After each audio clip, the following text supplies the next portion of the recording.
Greetings and welcome to the 8th Movie Night Extravaganza takeover of the This Is Revolution podcast. My name is Forrest Miller, host of Movie Night Extravaganza. Tonight we will be talking about Gillo Pontecorvo's war film, The Battle of Algiers, about the 1954 to 1957 war between the Algerian National Liberation Front and French military. Saadi Yacef, one of the last leaders of the NLF, National Liberation Front, sought out Italian filmmakers to tell the story of the NLF, decided on Gillo Pontecorvo and Franco Solinas to tell his story. The Algerians put up almost half the money to make the film, and it was made with a non-professional cast in Algiers and tells the story of the general strike and armed struggle that wound up in defeat but inspired the final victory against the French military by then it was the OAS actually, but the French military in 1962. Now, before I bring in the panelists for this evening, I'd like to remind you to like and subscribe both to the This Is Revolution podcast and to my channel, Movie Night Extravaganza. You can also support Movie Night Extravaganza on Patreon, where you can get access to all kinds of amazing discussions. We've actually been doing that now that we have a decent amount of patrons. I mean, at least over 10. That's pretty good. Links are in the description. So without further ado, let's bring in the crew. First of all, my good friend, my co-host, host of Platonic Reversal, co-host of Movie Night Extravaganza, and he plays in Conan, Neutron, and the Secret Friends, Conan Neutron. How's it going? Very good, man. It's good to be here.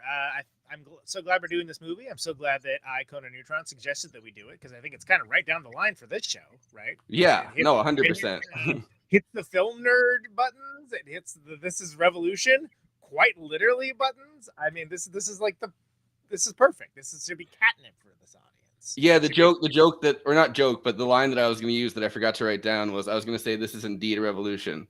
Sorry to sort of like step on the joke you forgot to do. But, yeah. Stoked to do it. This is a movie that only got on my radar a couple of years ago, and basically it was described to me as perhaps the best movie ever about revolutionary tactics, and that it was brutal, and both of those things are true. Yeah. And you found it from the Criterion Challenge, right? Like that was the first yeah. It is an absolutely brutal and intense movie. But I should also bring on Erica Strout, a Georgia-based filmmaker, music video director, and musician. Half of the musical duo Dream Tent, plays guitars and sings in Motherfucker and the live band of Conan Neutron and the Secret Friends. Hi. How's it going?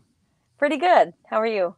You get here okay? You drive safely onto the Restream onto the Restream set. There's some treacherous traffic going, but I made it safely. We're here.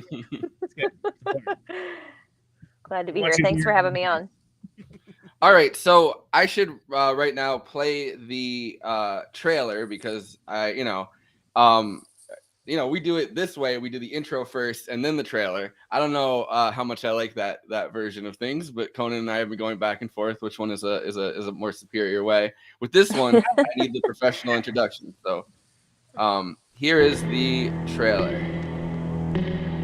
Nous sommes arrivés à la moyenne de 4,2 attentats par jour. Oui, il faut distinguer les attaques individuelles et les attentats à la bombe. Nous disons qu'il y a une minorité qui s'impose par la terreur et la violence. Nous devons agir sur cette minorité dans le but de l'isoler et de la détruire.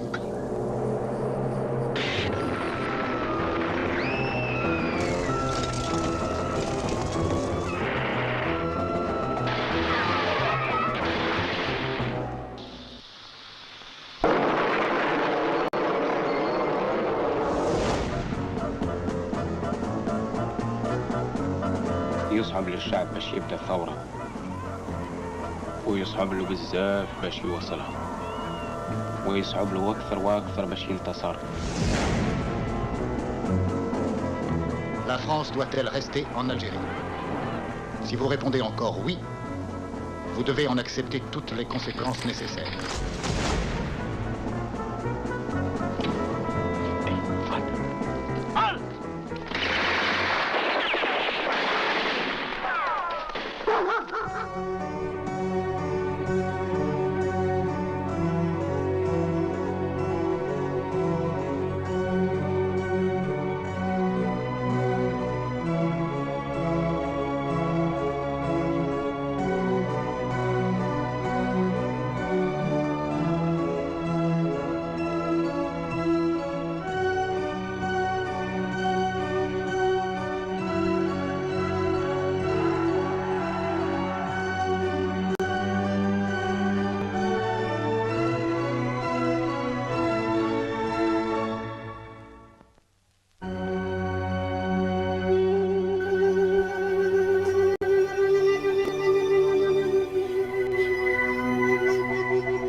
Yeah. Wow. So one of our first comments that we got is about I think the revolutionary leader in Battle of Algiers was an actual leader of the liberation struggle in Algeria. Yes, he was a colonel in the NLF. He was one of the last leaders remaining after the Algerian War.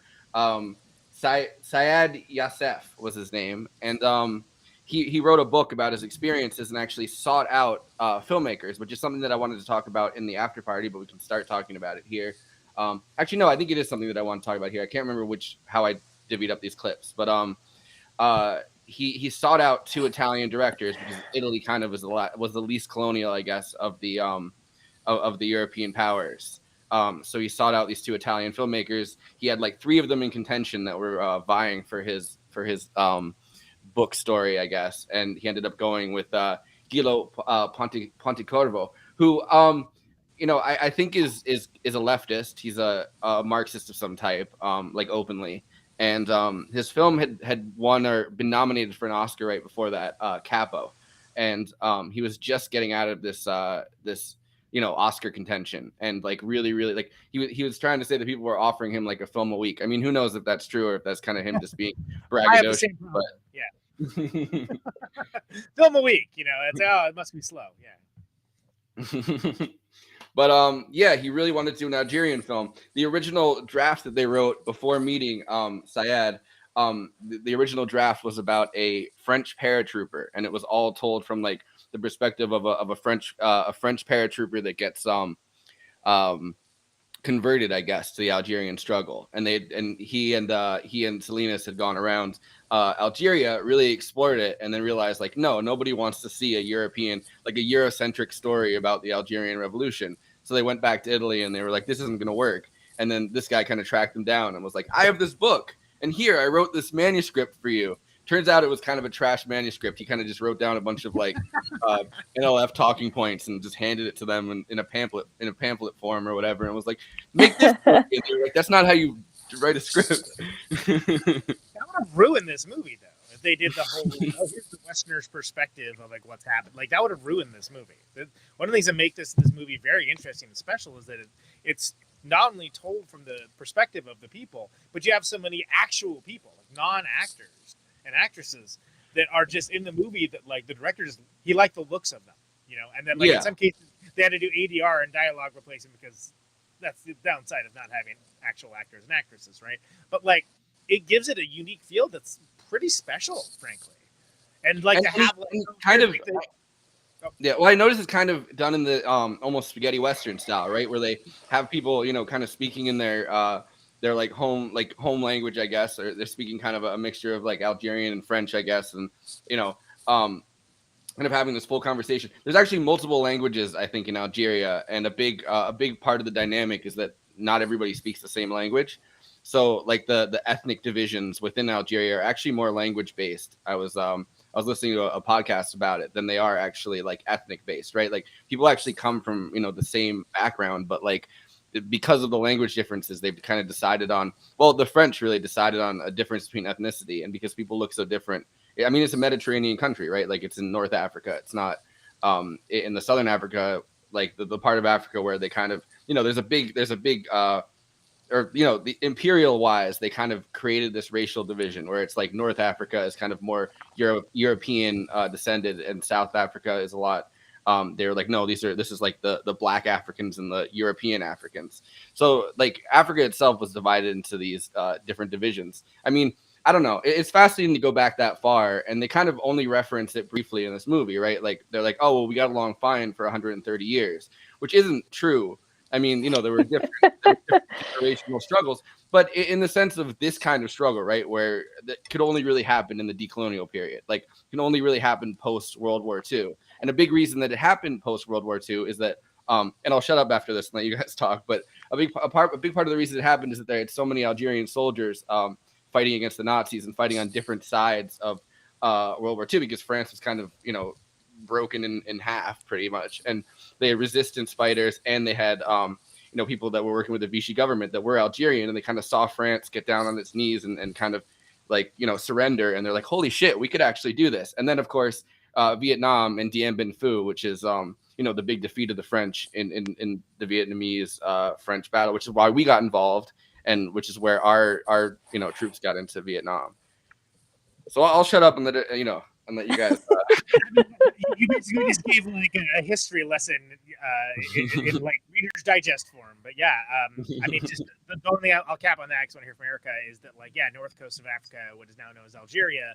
If folks that are not up in their geography, like think about like the next thing over, it's like Carthage and all that, right? Like, so it's like you have it where it's like not when people think of the Mideast, like Egypt and whatnot. This is like a few countries over from that, but on the north side, if you look at the regionalistic perspective, it's contentious in a lot of ways because France was a colonial power. Granted they get knocked on for all kinds of like weird stuff from World War II and stuff like that. But like, they were absolutely a colonial power and a terrible one, an oppressive one, and still are. I mean, to be fair, still continue to be, but like by comparison, like they don't get that that microscopic focus in that same way. Anyway, but that's I wanted to get it there. Erica hit it. Conan, you sound super quiet to me. Forrest, does he sound super quiet to you? Yeah. Here, let me see if I can boost his audio. I almost never have that problem. I'm gonna boost your audio a little bit, but if you have a way to do it on your side, I can. All right, sorry about that. I just want to hear what you have to say. Honestly,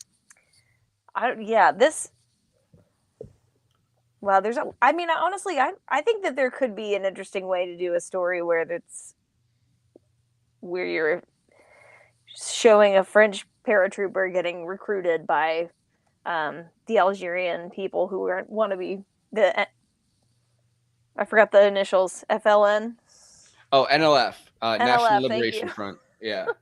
I'm not good with initials and various movements. I have it written down right in front of me.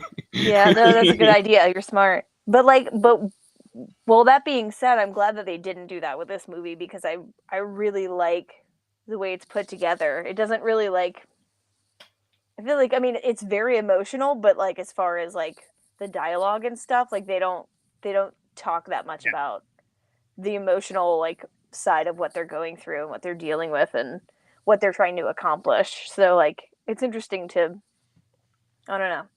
It was very brutal. The faces more than anything, right? Like Mhm. the utter torture that people are going through, right? Like they make sure that you kind of see it in high definition on the faces. And one of the most beautiful shots I think in the movie is obviously Ali Lapont, the the main kind of resistance fighter that comes into his own throughout the movie. There's that shot where he's looking over the wall in jail, and he's seeing somebody get put under the guillotine, and you see his eyes, and it's that like dramatic shot of his eyes looking at somebody getting executed.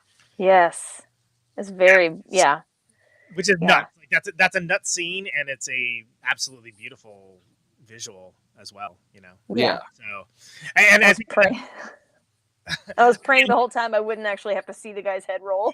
Yeah, you're like, I don't need to see this. I really don't need to see it. Well, the rest of it was brutal enough. I was like, don't add to it by making me watch this guy's head roll down the concrete. I mean, the whole thing is like successfully stressful. Like as it does an incredible job of actually showing what it looks like, which is crazy because there's no documentary footage at all in this. Yeah, this is all recreated. And there are times where you're like, when stuff's like blowing up, and you're like, "Whoa, Jesus!" Like, it's crazy. I think this is a clip that I have for the after party part, but they actually rebuilt the houses that they blew up within the actual NLF French War, and they rebuilt just to blow them up again. Just to blow them up again. So that scene where they blow up the Ali Lapont, the building that he's in, and they blow the whole thing up. That actually they rebuilt the buildings that were there using Saadi Yacef's money because he really was an NLF leader. And chronologically speaking, it's important to look at where this movie is taking place, or like when this movie is taking place, right? They officially triumph over the French in 1962. This movie is being filmed in 1965, 1966. It gets released.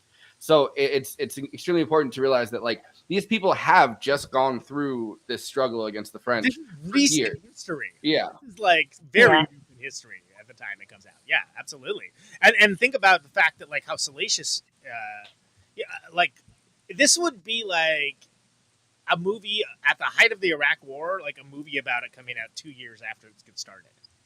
Like using all of the Iraqis that have just kind of the people that just have been bombed and it's like great. Whoever's left, they go into Baghdad and they're like, listen, we want to re-blow up the houses that you have seen get blown up in your neighborhood.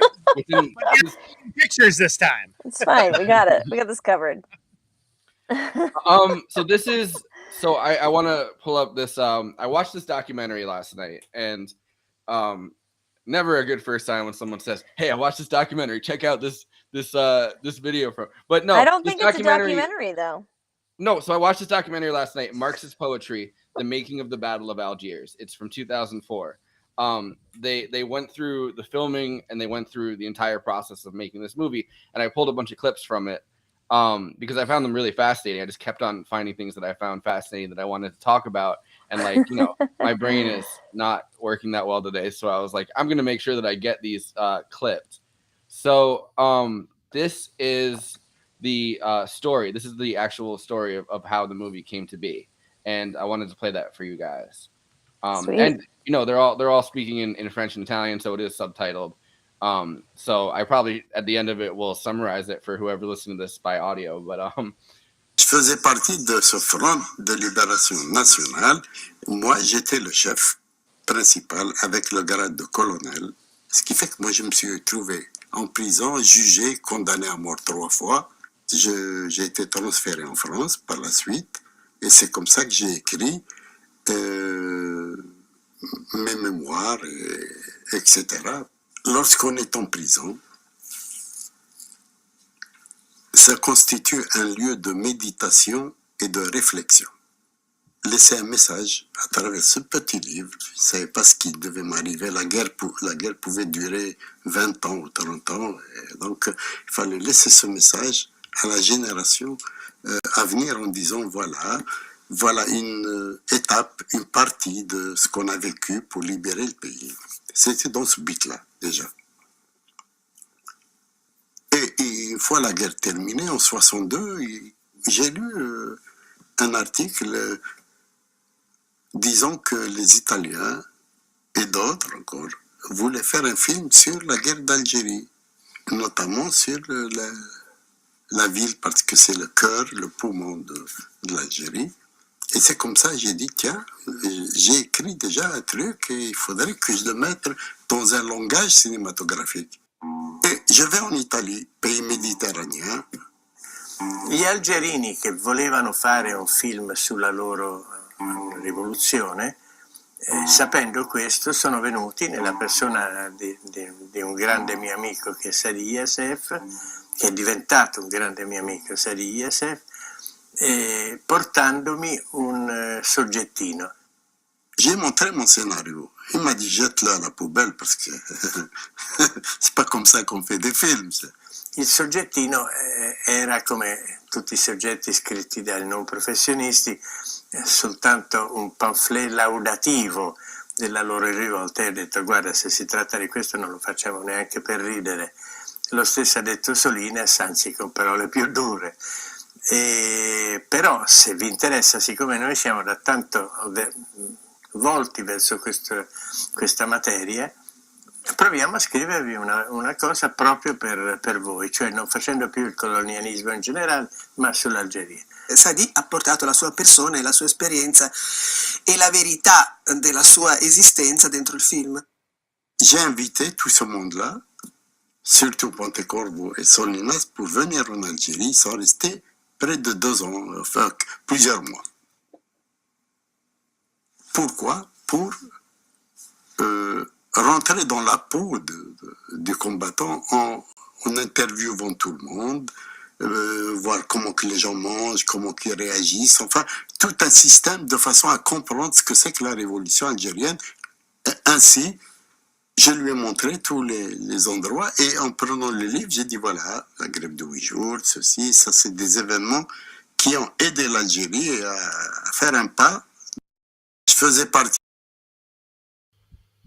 Now, Forrest, you can do a translation of everything that was just said for the audio feed. Yeah, right? no, it's way too much. But I mean, the basic story is that Saadi Yacef, I guess is the way that they pronounce it in that. He is in prison in France at the end of this war, sentenced to death.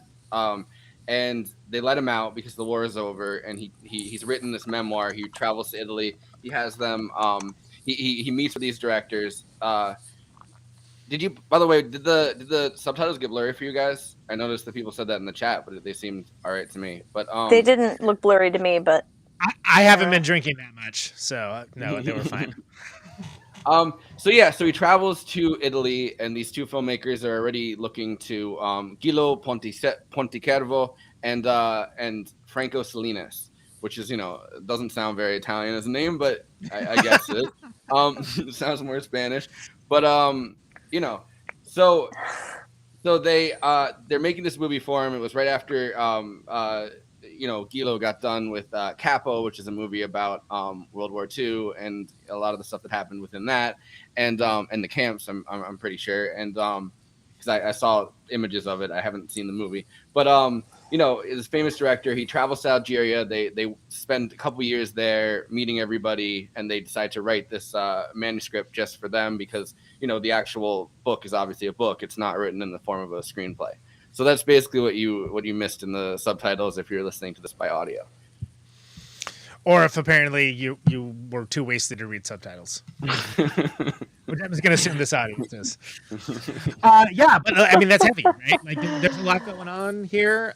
There's a lot of factors at play. I mean, I'm just going to go back to the subject of the movie. I mean, this is probably it's got to be the best movie about guerrilla warfare, right? I mean, like one of them, for sure.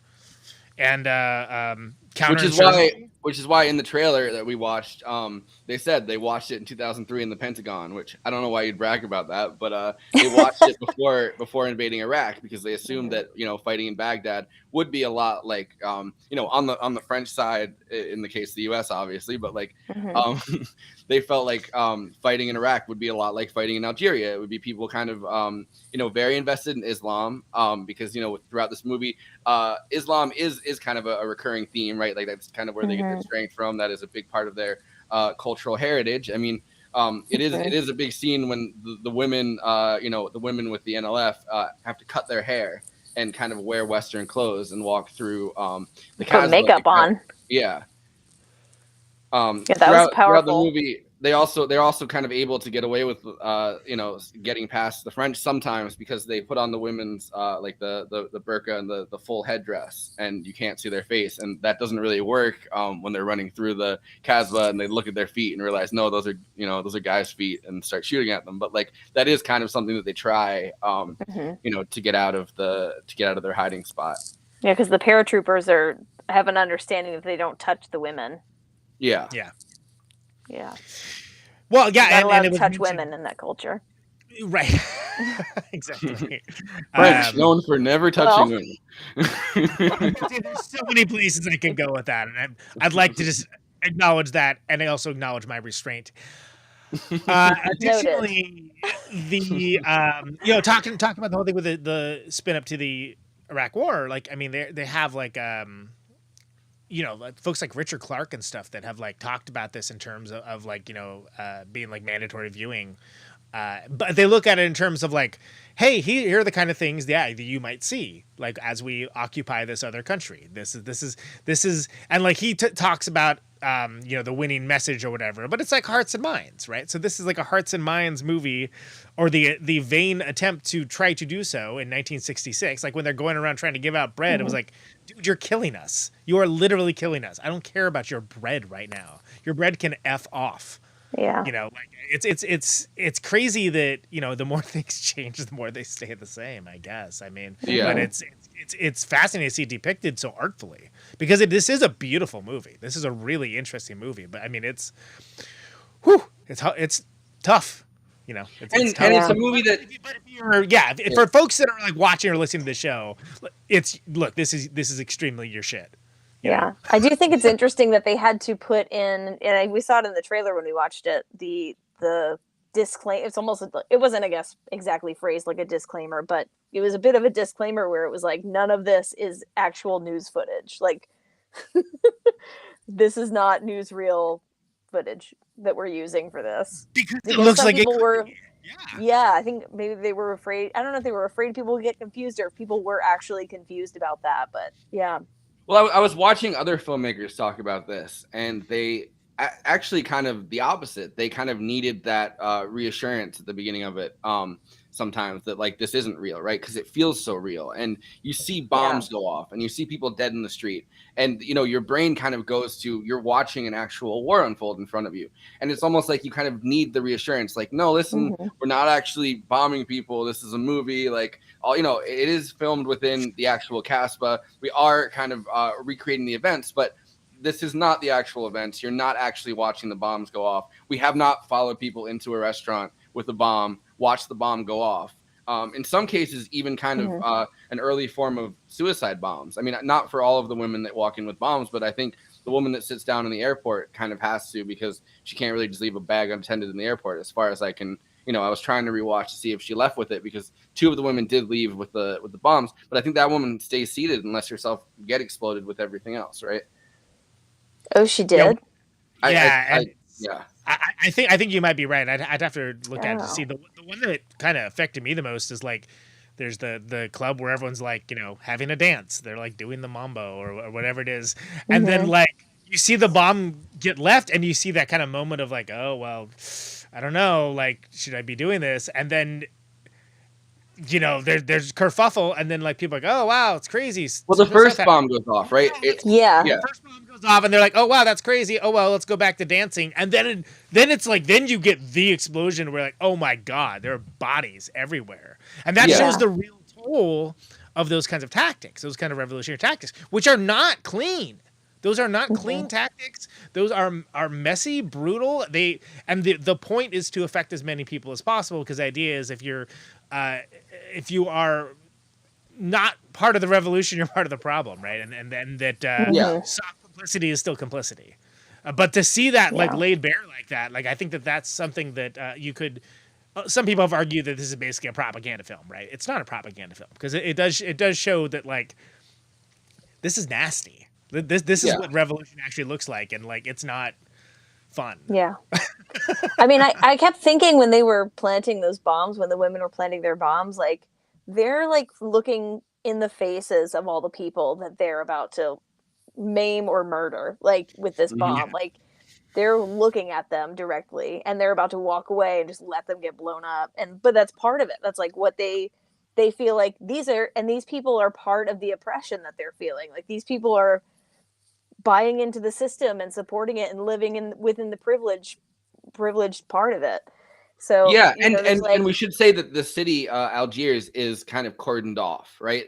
And you get to see it even more throughout the film, because at first, there aren't people standing at the entrance to every single Casbah checking papers, which I think is an important moment, because France has just gone through World War II, and a lot of people, as the general, or as the colonel says in this movie, a lot of people were resistance fighters were put in concentration camps, and now they're the ones kind of occupying these ghettos pretty much. I mean, and standing in front of them checking papers the same way that a Nazi would, right? Like they are cast pretty much in this movie as the Nazi occupying force within this colonial government. And the parts of the city that are nice, the parts of the city that are French, the parts of the city that are lived in by Europeans, that are traversed by Europeans, right? Yeah. The French quarters of Algiers it feels like you're in France. Like it looks like you're in France. People are just having fun. They're dancing. People have a lot of money to spend. People are just getting a milkshake or something, and then a bomb will rock one part of the city, and they're not that overly concerned about it. Or they'll be dancing and a bomb will rock the city. They're not overly concerned about it. They're in this nicer part, completely kind of cordoned off from the rage, completely kind of cordoned off from the actual effects of this colonial system. In the faces of these these Algerian people, they're completely separate from it. And it's not the way that we think about it, in kind of almost apartheid kind of system, where like it's completely racially based, because they are allowed, like the women that are Algerian women are allowed, they just have their faces uncovered, wearing Western clothes, wearing makeup. They are allowed to walk into these restaurants and kind of mingle with people, and people don't give them another look. So there are Algerians completely immersed within this colonial system, and you realize that too, I think, in those scenes. Yeah. Well, yeah, and they also, like, what's the first thing they do is they lock down Vice, right? And so it's sort of like, it's not like a cut and dry thing necessarily, and you get to see like the local drunkard basically get hassled by children. Killed by children, I think, right? Like beat to death by children. Yeah, I mean, is that part implied? That must be implied. Yeah, it's strongly implied it doesn't go well for the man. And I think, but then by the same token, Forrest, I think you're the one that mentioned like that the Jean Martin character, he talks about, oh well, we fought the Nazis and this and that, like, and they're very big on doing that. It's like, well, can't you see and of course you can't. You're being oppressive. In the same way, that like you are oppressing a people here, and like you just don't not only doesn't see the connection at all, like just almost willfully chooses to not see the connection, which actually makes that role, because of course he's actually not just an actor, but a really good one. I mean, he was in Day of the Jackal, and like and he started out Waiting for Godot. He was in the original cast of that. That's awesome. I mean, that guy's a great actor. I didn't know that. That's awesome. You're like, oh, that dude, where I know that guy from, and like he's great, but like there's so many like non-actors and actresses in this that it's almost you could be excused for kind of forgetting about that, but like that is such an archetypical character, basically the person who is doing so much wrong that believes he's doing everything right, and that's the they will greet us as liberators mindset. Yeah, right? I think something that kind of is we in the will same be welcomed. Is in the same vein. They torture the fuck out of prisoners wherever they take them. Right? because this is a revolutionary movement, and they realize that you have 24 hours really to get the information, or else, they really only know 2 people within this revolutionary movement. Their cells, they're kind of, so you can only really get certain people, and you have to work your way up the chain. They change their, all of their information within 24 hours. So they accuse. So they're starting to get Jacques Bauer in on it to do his business. Thank you very much. 24 reference, everybody. No, so you have the liberal and even communist French press kind of in these press conferences, talking to this colonel and realizing like, no, we're kind of torturing people. And he says, let's try to be precise. The word torture isn't used in our orders. We use interrogation as the only valid police method against clandestine activity. The NLF asked all of its members, in case of capture, to remain silent for 24 hours. Then they may talk. This gives them time to render any information useless. And thus, what procedure might we use? Civil law procedures may take months for a misdemeanor. So this is essentially the same thing the Bush administration did with, enhanced interrogation. They're changing the definition of the word torture and saying, well, this is okay in this case, but not in other cases. Obviously, you can't torture people in France. The press would be up in arms, but this is Algeria. What should we do? Just sit around and wait for the courts to handle it?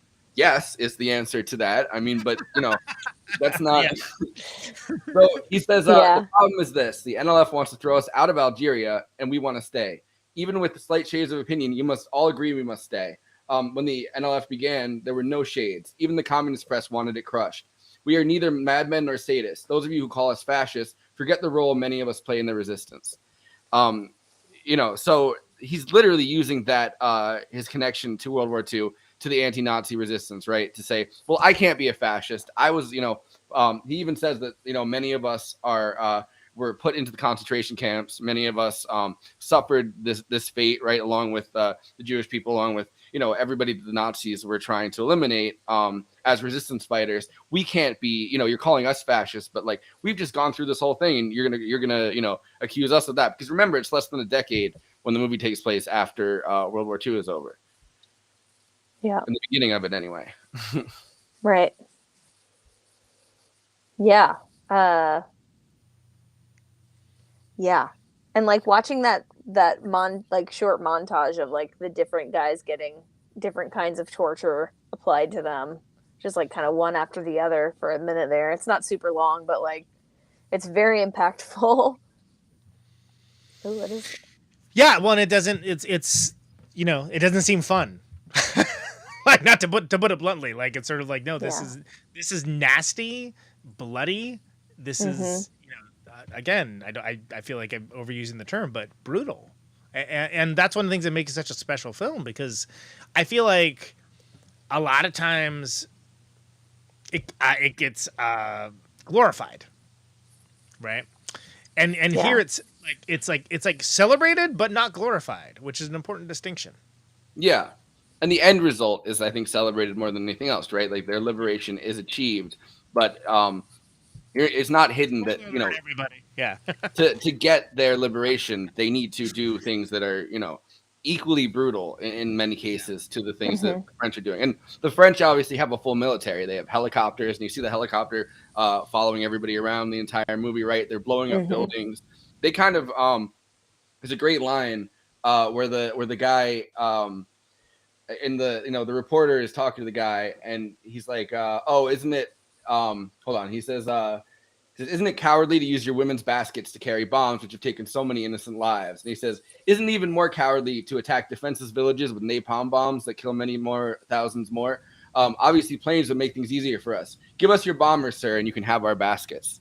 And I think that's a line that really resonates, because it's this endless escalating violence, and the oppressors aren't oppressors because it's two evenly matched forces that are going against each other. The oppressors are oppressors because it's the might of the French military versus a naturally occurring liberation movement. Like, it's people that they might be equally brutal, but they're not evenly matched. Yeah, I mean, they have to use whatever was available to them, whatever they could get their hands on, in order to get their message across. Which I is would be interested to know more about like the UN connection, while they were trying to get the UN to pay attention to what was going on and to like that's part of reason why they organized the strike. Excuse me. Yeah. So the UN kind of completely failed them because you needed a certain like vote to kind of have. They're like, but I mean, Sorry. once again, that's another Iraq kind of connection, right? Like the UN isn't really going to step in, and they're they've completely stopped the violence for a week, which is kind of, I mean, it's amazing. The French are continuing to raid places. The French are continuing to torture. They're continuing to maim people where they can. And there's this week of nonviolence, complete nonviolence, where they're showing, hey, the whole city needs to grind to a halt. And it's this general strike. And that's kind of the thing I think that originally the filmmakers were originally interested in, because, I mean, they were Marxists. So, like, this idea of a general strike, kind of the economic, blockade, I guess, by the people in the country, completely stopping the country from producing anything for an entire week. Because it's not just an end to violence. It's that nobody will work. Nobody is willing to, nobody wants to work anymore. Nobody wants to work anymore. But they achieve this though, right? Like, no matter what happens, they do achieve this. And the UN fails them because the French are a powerful force in the UN, and because as much as the world opinion is turned towards decolonialism, this is happening at the same time as the Cold War, and the idea kind of is, well, if we kind of back off, isn't Russia just going to step in and pull this country into its sphere of influence? Can we really just leave and leave this country to the Russians? No, let's keep being colonial then. And that happened over and over and over again throughout both Africa and Asia. Like, and it's the same thing that happened. And I love that this movie connects because this is the real thing that happened. They connect their own struggle to the struggle of the Vietnamese under French imperialism. And Dien Bien Phu, which is like the big moment where the French are defeated by the Vietnamese. That moment is reflected by the Algerians, many of which were soldiers or some of which at least were soldiers that ended up coming back, and into Algeria after that. And they go, holy shit, we could do this too. Their struggle is our struggle. And there's this internationalist mode of decolonialization, which I find like insanely fascinating and kind of beautiful. But much the same way that happened, the U.S. steps into Vietnam, and that's our moment to say, well, we can't really let Red China come in and really take hold of this country. We kind of have to stay there as a steadying force and make sure that Ho Chi Minh doesn't go the wrong direction. Although Ho Chi Minh's original thing was like writing letters to Eisenhower and Kennedy saying, hey, I want to be like the Vietnamese George Washington. That's where my struggle is connected to democracy. And so it's a devastating history, but it is one that happens. That as America saying, hold my beer. Yeah. Thank you. No, don't stop. I just wanted to throw that joke in there. Yeah. No. So I have one more clip that I wanted to play on this stream, and then we can wrap up and jump over to the after party version of this, because we keep it down to an hour here on This Is Revolution, a tight hour. That's right. If you want to see more, head over to Movie Night Extravaganza. Join the Patreon, all that stuff. There's lots more. Just like, I guess I'm doing the pitch now. Just like this wonderful movie, we do this every month. We also do what seems like 100,000 of these episodes, like every month for all kinds of other things. And there's a lot of if you love movies and like to hear it contextualized, sometimes with politics and sometimes not. Usually with me throwing in jokes that land at least 2/3 of the time. Go check out Movie Night Extravaganza. Subscribe on YouTube, Twitch, all that. I'll do the pitch again later, but there's a lot of new folks that are watching this now, so I figure I should mention that. And Sean Moon is correct in saying that Cuba, Algeria, Vietnam, roughly around the same period. They are, in fact, like within the same few years of each other that all this is happening. But okay, this is the other clip that I wanted to play, and then we can wrap up. And la ricerca del tono di verità era facilitata dal fatto che sia io che Solinas, lo sceneggiatore, avevamo chiaro nella testa, eravamo convinti che in una guerra, anche se da una parte c'è la posizione giusta storicamente e dall'altra la posizione sbagliata, ma sia gli uni che gli altri nel fare la battaglia, nel fare la guerra, fanno delle cose piuttosto brutte, sia l'uno che gli altri. Ci è venuto abbastanza facile di arrivare a un tono di equilibrio che, pur non nascondendo che noi siamo decisamente contro il colonialismo e quindi eravamo tra quelli che si auguravano a quell'epoca che l'Algeria si liberasse dalla Francia, ma malgrado questo vedevamo che c'erano anche delle motivazioni giuste da parte della Francia. Le difficoltà per la realizzazione di questo film erano prima di tutto economiche, perché i produttori che a quell'epoca mi proponevano un film alla settimana perché il film precedente Capò era andato all'Oscar, che quindi mi cercavano, io dicevo sempre di no, perché per mio difetto, perché sono difficilissimo a decidermi. E invece quando ho detto adesso ho io una cosa da proporre a voi, ma tutti avevano un momento di perplessità, poi dicevano no, ma proprio perché desiderio fare questo film? Un produttore che per carità di patria non nominerò mi disse ma che c'è scritto Fesso qui? Dico perché? Perché ma cosa vuoi che gli freghi agli italiani dei neri? Finalmente abbiamo deciso con Franco Solinas, con alcuni amici, di farlo noi, cioè troviamo quelle 4 lire iniziali che servono. Sono andato da Musu, che era stato il mio direttore di produzione in tutti i film precedenti, a cui sono molto grato perché era stato un organizzatore generale straordinario, e gli ho detto senti Antonio, perché non fai il salto di qualità e diventi produttore? Dice sì, ma con che soldi? Dice, vabbè, firmiamo un po' di cambiali, gli algerini mettono il 45% del costo del film. La mattina dopo mi ha telefonato, anzi ti ringrazio, ci ho pensato, è una grande occasione, e così siamo partiti. Saadi Yacef invece è stato utilissimo perché, conoscendo la Casbah come le sue mani, ci ha indicato provate a vedere in tale caffè, in tale zona, per trovare queste facce che io cercavo maniacalmente.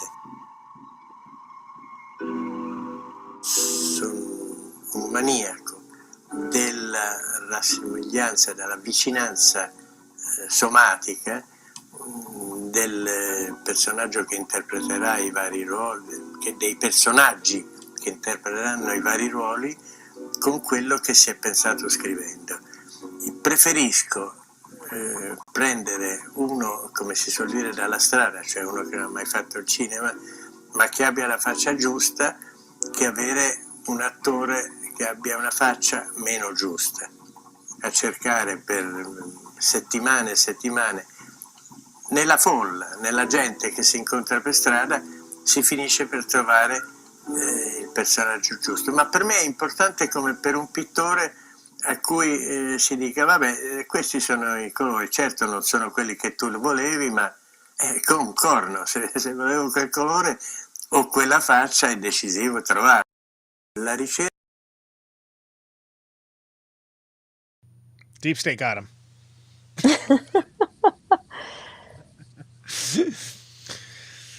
I love the that whole thing about faces though, because I feel like that's how I would be as a film director, which is what I originally wanted to do, and then I ended up somehow talking about movies instead. But but like that would be me walking around, be like, I need to find the perfect face. I cannot make movies without the perfect face. But I mean, that's it. Mission accomplished. I mean, like there's so many like great expressive Algerian faces in here that are, you know, like you're like, wow, what other stuff is this person in? Oh, literally nothing else. Oh, okay. Yeah. Well, they're great in this, you know. Yeah. Well, I think a lot of them were. Well, I don't know, like how much any of them. I mean, since it was filmed so soon after the whole thing, like I guess a lot of them knew what was going on and were experiencing it in their real lives, and like I think had that authenticity in their reactions to things and with how they were acting. Yeah. So even without the training, they were able to kind of get into their roles. It's not that much of a it's not that much of a huge push. It wasn't a big leap. Yeah. Well, It's like asking Ryan Reynolds to be affably smarmy. It comes naturally. Well, I have a Uh-huh. clip that I'll play in the after party that talks about this, but like some of the crowd scenes, right? Like they're talking about like how they felt like during these scenes almost people lost themselves and almost transferred right back to that struggle again, and they almost felt like they would lose control because people were moving into this big wave and kind of reaffirming these roles that they played within the revolution itself. And these Mhm. huge crowd scenes where they're all kind of fighting, people kind of got right back into that because it's so it's so much so close to when the actual events have happened, and it was in the actual places where the events happened. So it's kind of this kind of mind bending thing. But I want to give you guys a chance for final thoughts, and then I want to get way more into depth in this in the after party and stuff, and I'll send you guys the link to that. But I guess starting with Conan because you picked the movie. Final thoughts? Anything we didn't get to? The soundtrack? Anything? I was gonna say, Morricone did the soundtrack, which the fact that this comes up like 50 minutes into the show just shows you how much there is to discuss about it. But like almost everything Morricone did, it's fantastic. And I actually heard the soundtrack way before I knew the film because I had one of those CDs that had a bunch of different Morricone scores on it, and I didn't know Battle of Algiers from Moses. I didn't know anything about it, but like I was like, oh, that's dun dun dun. Dun dun dun dun dun. I was like, oh, that's interesting. Oh, that's cool. Like, it's just he's the greatest of all time for a reason. I mean, like that guy knew how to score some movies, and it's almost everything he did is iconic for a reason. And I really appreciate the usage of it in this film because it adds it like so many other things does. It adds and doesn't really do a whole lot. Like a lot of scores, I find modern scores, especially No Names Mentioned, they try to do everything and they. It's like do less. Like look at like these. Yeah, it's very minimalist, right? It plays the same role I think that actual like diegetic music kind of does within these things where it motivates crowds that are already kind of motivated. And there's great things like there's like when the organ comes in, it's sort of like funereal, and it's only like funereal, sure. There's like. Two sections that it comes in. It kind of comes back, and like one of them comes in. It's like was after an explosion, and like it's excellent use of music and I think the proper term is funerally. Well, music kicks ass. It's great. And like I said, this is a very beautiful film. It's a very brutal film. It's one of the best I've ever seen about guerrilla warfare and counterinsurgency. Up there with Z, which is one of my favorite political films, which eventually maybe I can convince everyone to cover. I think it's crazy that it looks so much like a documentary and that not a single piece of it was documentary footage. It's all redone. Jean Martin's fantastic in his role. And, everyone from like the Black Panthers to the NSA have studied this film with different agendas. And I think that's fantastic. You could totally see like CIA paying close attention as well as Al Qaeda, like Palestinians, et cetera, and I said early on, I like that the French are not let off the hook for their brutal colonialism because I think people forget. One film that brings the IDF and Palestinians together in a cinema. They're like, this is just like us. But Conan, because we have to wrap up. I think it's a fantastic film that I think if people haven't checked it out, they need to check it out because I think it's unique, and I think that it's something that's very much if you're into film and or revolution, ideally both, then you will like Battle of Algiers, and I'm stoked we got to cover it. What do you have coming up on Platonic Reversal? You want to plug anything for that?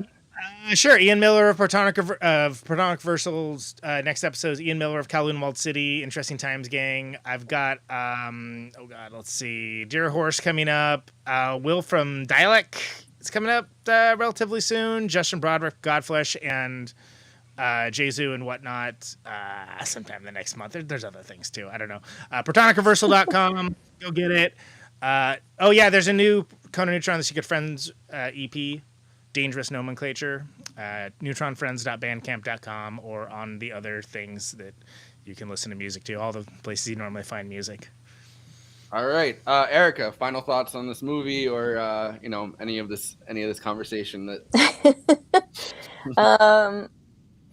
this was definitely like, I don't know that I like, based on just like, you see that icon, you see the picture on the streaming platforms. I don't think this is a movie I ever would have chosen to watch based on that. Like, maybe if I had it on a list or something that I was looking at, I might go, but I'm so glad that you guys asked me to be on today because, like I said, I'm not sure that I would have watched it ever otherwise. So thank you for that. I didn't fully know what to expect. I kind of like to dive in and just see it and just like get my own feeling as I'm watching it, and then sort of look things up and learn more about how things come together. But if art is supposed to have, if art is successful when it brings up emotional reactions in people, like any kind of reaction, good, bad, happy, sad, ugly, violent, brutal, torturous, like this one definitely accomplishes that. Is 100% worth a watch. And I don't know if anyone else, like, if this like pinged anyone else's brain. Sorry to use corporate lingo there, but the part where the paratrooper Jean Martin, who I can't remember what his character's name is right now for some reason, but Mathau, Colonel Mathau. Yes, thank you. He's talking about the emphasis. He's like, we're emphasizing policing. And he says, I know you don't like that word, but it's the only one that describes the work at hand. Yeah. And to me, that was like I know that he wasn't specifically talking about anything related to America, but like when I think about like the issues that we have with policing in America, I was like, oh, that's because people, like I think a lot of people don't like to think about what the origins of policing really are. A lot of people don't think about that or know about it.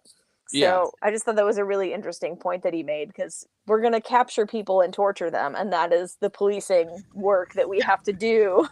Policing. Yeah, policing. Like As the classic definition of the term. Yes. Yeah. Listen, I know you guys don't love this, but but yeah, no, and I think that really it works well also with the scene where he's talking about torture isn't actually used in our orders. Like, let's try to get the terminology precise, right? That I think goes hand in hand with that. Those terms where the French kind of going through this, having just gone through World War II, having gone through their own resistance movement, against a Vichy government, like not wanting to be associated with that, but at the same time being like, well, listen, our orders are to keep Algeria. They want to take Algeria, and we want to keep Algeria, and that's kind of just how it is. Like, if you guys don't like that, what would you do? And I think that I think that anytime that there's an occupier and an occupied, right, that conversation resonates, because you can come up with any kind of whether it's a humanitarian excuse, or whether it's a you can't let the communists get in excuse, like a whole bunch of different excuses, but whatever the excuse is, the actual action itself, I think, remains the same. Well, the only other thing I wanted to mention. Oh, sorry. Yeah. No. I just also wanted to comment on the sound, because I feel like Ennio Morricone obviously did a fantastic job with this film, and I agree. It's like it's not as full, I feel like, of music as some of the other films that I've seen that he scored. But I think like it's powerful. Like the music that he did is powerful, and then also like as a compliment or contrast or whatever the right word is, like the silence, those moments where it just goes completely silent, like that is super powerful too. So like I appreciate the overall design of the sound for this film. Yeah, really well done. And the other thing that I think they designed really well with the sound is when you're kind of just listening to the music in the club and everyone's kind of dancing to it, and then all of a sudden there's the explosion and the music goes dead, and you realize that like no, you're within the club space, I think, right, within that sound design in the space, and you're like, oh fuck, like the club that I was just spending time in, that I've kind of at least scanned the faces of people, right? Faces are really important within this film, like loaded and everybody's kind of dead, and that's going to happen, but still, like in your head you're like, oh fuck, that's the part that I think gets to you more than anything else within those scenes. Do you want to plug anything coming up? I'm a little embarrassed to say it, but I'm in work mode right now, so I don't really have anything to announce. All right. In May, yes. That's a little ways off, but yeah. I will be. I'm so excited about that too. That's gonna be great. Yeah. All right. Well, thank you. We are going to be launching season 3 of Movie Night Extravaganza on Friday. Crazy that it's gotten to that point already. Crazy it's gotten that out of hand already. Season 3, but we'll be doing Vice because we ended with American Psycho, and because Adam McKay had Don't Look Up and everything. We're going to be doing Vice on Friday. That's going to be fun. We're going to be talking about Dick Cheney. Whole lot of Dick on stream with Christina Oakes. Follow Movie Night Extravaganza on YouTube. Follow Movie Night Extravaganza on Twitch. We have a Patreon. Follow both This Is Revolution and Movie Night Extravaganza on Patreon. We will be going over to an after party. I will, it'll be on my channel, and I'll try to post the link in the chat while this is going on. But thank you so much for joining our stream tonight. Thank you, both of you, and I will see you guys, over there on the old after party. On the other thing. Thanks. Bye.